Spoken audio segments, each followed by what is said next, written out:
Hi friends, welcome to legal rules 24.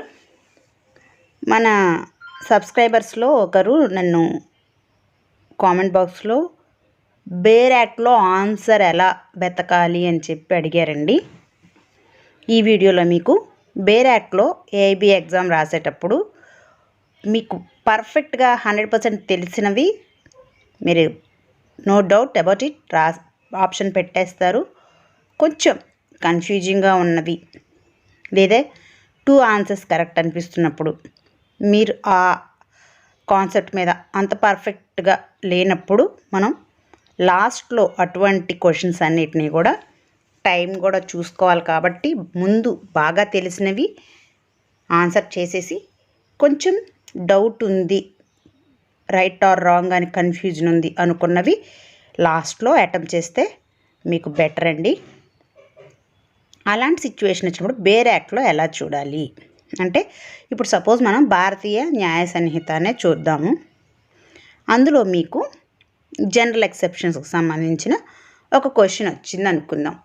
అందులో మీకు డోలీ ఇన్కాపాక్స్ గురించి అడిగారు అనుకుందాం, లేకపోతే child dash age can get the immunity అని అడిగారు అనుకుందాం, ఏదో సంథింగ్.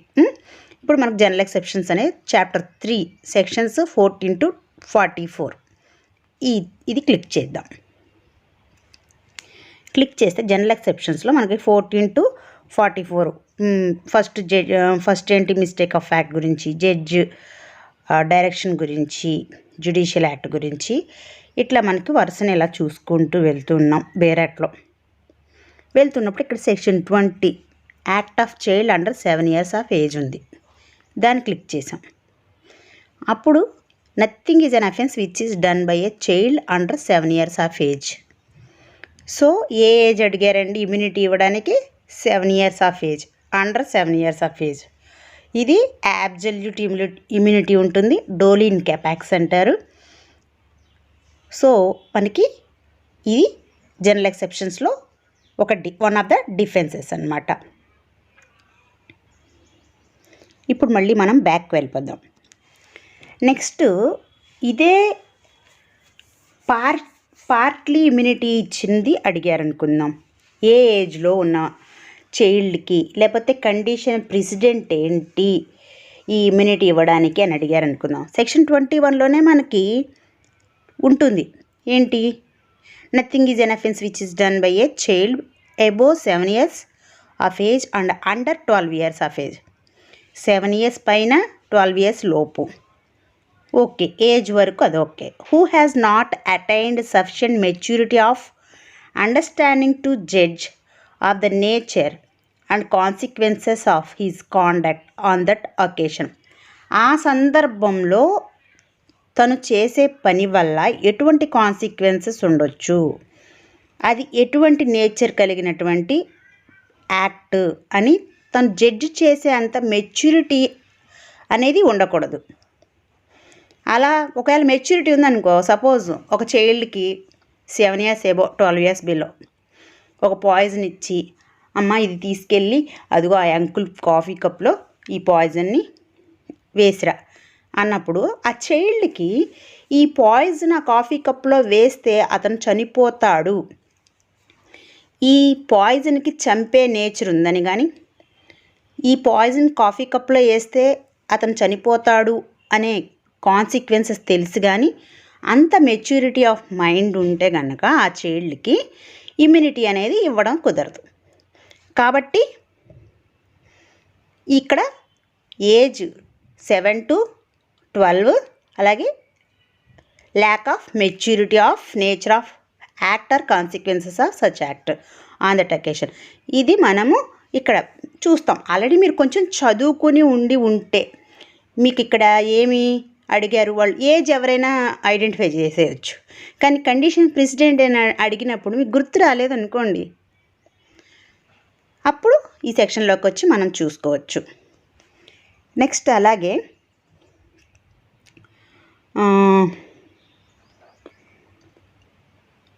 ఇంకేదైనా ఇలాగే మనం గనక వెతకాలి అనుకున్నప్పుడు పర్టికులర్ క్వశ్చన్కి సంబంధించి ఇప్పుడు సపోజ్ ట్రిఫ్లింగ్ యాక్ట్స్ అనుకుందాం. దీనికి మనకి law not consider the trifling acts. Next ఒకవేళ రైట్ ఆఫ్ ప్రైవేట్ డిఫెన్స్ గురించి అడిగారు అనుకుందాం. రైట్ ఆఫ్ ప్రైవేట్ డిఫెన్స్ అనేది మనకి బాడీ అండ్ ప్రాపర్టీకి సంబంధించి ఉంటుంది. అన్సౌండ్నెస్ ఆఫ్ మైండ్కి ఎగ్నెస్ట్గా రైట్ ఆఫ్ ప్రైవేట్ డిఫెన్స్ ఉంటుందా ఉండదా? ఓకే, ఉంటుంది. అలాగే right of private defence when cause to death అన్నారనుకోండి, సెక్షన్ 38 క్లిక్ చేసాం. ఇక్కడ చూసుకోవాలి మీకు ఏ కేసెస్లో right of private defence extend to cause death అని తెలుసుకోవాలంటే ఆ కేసెస్ ఏవో గుర్తులేవు. అప్పుడు ఏం చేస్తారు, ఆ సెక్షన్ 38లోకి వచ్చి ఇక్కడ మనం చూసుకుంటే ఇదిగోండి ABCDEFG అని చెప్పి మనకి మొత్తము 7 రకాలుగా ఉన్నాయి. ఏంటండి, assault as may reasonable cause apprehension of death will otherwise be the consequence of such assault, చంపే అంత అజాల్ట్ కలిగించినప్పుడు. అలాగే గ్రీవియస్ హర్ట్ అనేది కలిగించడానికి, అలాగే రేప్ చేయడానికి, అన్యాచురల్ లస్ట్కి, కిడ్నాప్ అబ్డక్షన్కి సంబంధించిన అజాల్ట్, అలాగే రాంగ్ఫుల్ కన్ఫైన్మెంట్. ఒకవేళ అది ఎటువంటి wrongful confinement under circumstances which may reasonable cause him to apprehend that he will be unable to have recourse to the public authorities for his release, అది condition. Next administering acid or attempting throwing administering acid attack. మనకి acid attack సంబంధించి కూడా throwing కానీ administering కానీ ఉండొచ్చు ఈ కేసెస్లో అని మనం అప్పుడు సెక్షన్ 38లోకి వచ్చి చూడటం వల్ల తెలుసుకుంటాం అన్నమాట.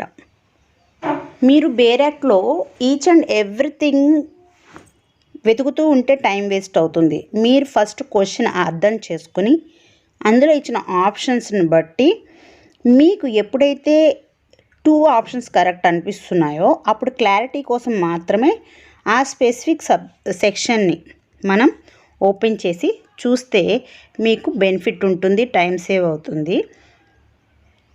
తెలిసిన ఆన్సర్ 100% ఎప్పుడూ తెలుసు, తెలియని దానికి మాత్రం మీకున్న బెనిఫిట్ ఏంటంటే ఓపెన్ బుక్ ఎగ్జాము బేరాక్స్ ఉంది కాబట్టి ఆ ఆపర్చునిటీని యూజ్ చేసుకోవచ్చు, కానీ కంప్లీట్గా దాని మీద డిపెండ్ అయ్యి ఉండకూడదు. నెక్స్ట్ ఒకవేళ మనకి రైట్ ఆఫ్ ప్రైవేట్ డిఫెన్స్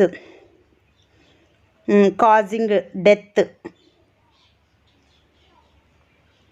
ఎప్పుడు అన్నారనుకోండి, సెక్షన్ 41 ఇందులోకి వస్తాం.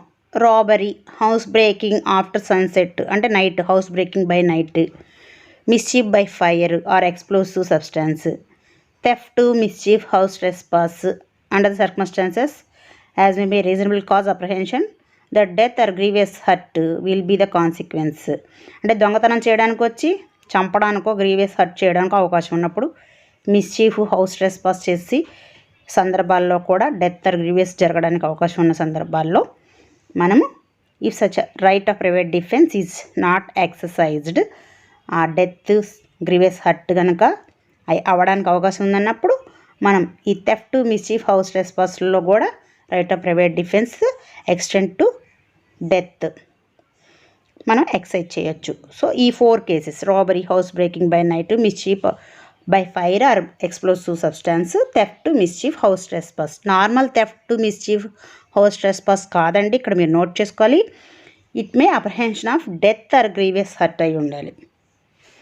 సో ఇలా మనము ఆ బేరాక్లో అడిగినప్పుడు మీరు స్పెసిఫిక్గా వెళ్ళాలి. ఎట్లా అంటే ఇప్పుడు ఇట్లా చూసుకోవాలి మనము పనిష్మెంట్స్కి సంబంధించి క్వశ్చన్, జనరల్ ఎక్సెప్షన్స్కి సంబంధించిందా, లేకపోతే offences against women and child, ఇదిగోండి ఇట్లా ఉన్నాయి. రేపు పనిష్మెంట్కి సంబంధించి రేపు అనుకోండి, ఎంత పనిష్మెంట్ ఉందో ఎలా తెలుస్తుంది, మరి గుర్తులేనప్పుడు వెళ్ళి మనం సెక్షన్ లోపలికి వెళ్ళి చూసుకోక తప్పదు.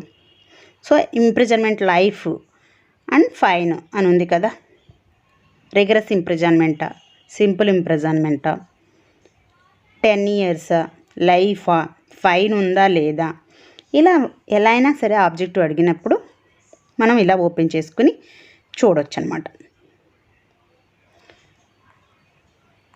ఇలా మనకు ఒకవేళ సపోజు అడిగారనుకోండి, సర్టెన్ కేసెస్ అడిగారు, rape in certain cases of child below the 16 years, of child below the 12 years, POCSO యాక్ట్కి దీనికి కలిపి ఏమన్నా ఇంటర్లింకింగ్ ప్రావిజన్ ఉందా, అలా ఎలా అయినా అడగచ్చు.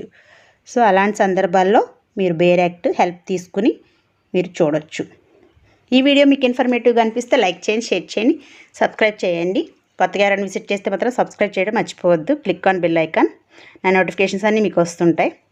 సో మీకు ఇంకా ఇన్ఫర్మేటివ్గా వీడియోస్ కావాలంటే, మీకు కావాల్సిన కంటెంట్ మీద వీడియో కావాలని చెప్పి నాకు కామెంట్ చేశారంటే తప్పకుండా నేను దాని మీద రెస్పాండ్ అవ్వడానికి ట్రై చేస్తాను. Thanks for watching.